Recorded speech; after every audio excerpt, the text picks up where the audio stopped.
On Saturday, April 25th, I received a disaster alert.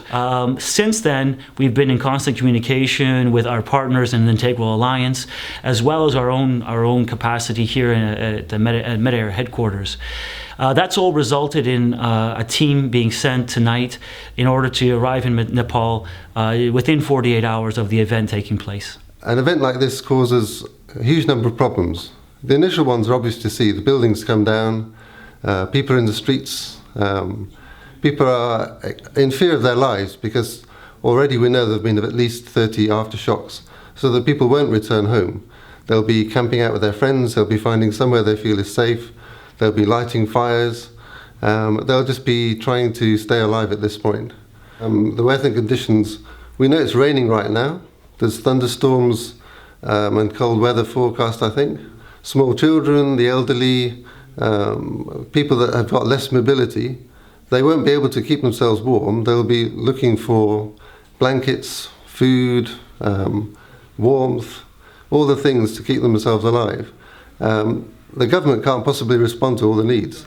We don't know how many million are affected, but it's covered a huge area. So with already 2,000 deaths, we're probably talking of tens of thousands of people displaced without shelter. So Medair will be looking to really understand people's needs on the ground. They'll be looking at the housing situation or lack of it, the temporary shelters that people have managed to build or not build. And we'll be looking to supply people with those really essential household items, such as maybe things to cook with, maybe things for washing, simple tools to make themselves a shelter, even simple tools to clear a space on the ground to put a shelter. Hammers, wheelbarrows, these sorts of things.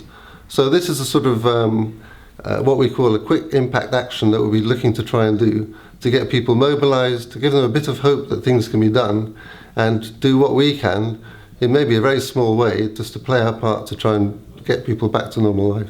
We'll be with people, looking for them, staying in tents, walking through the countryside, looking for villages, looking for towns, really getting across the country as best we can to look for areas of need. So yes, we'll be basically living rough for the next few weeks. After those initial weeks and days and weeks, things will slow down a bit and we'll look at a longer-term recovery process, perhaps rebuilding homes or perhaps rebuilding community centers and hospitals and things of that nature.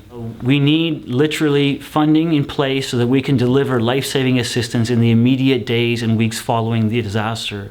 However, going forward, in the months to come, it's still hugely necessary that we have sufficient money to rebuild people's homes and rebuild hospitals and community centers and places where people will go to.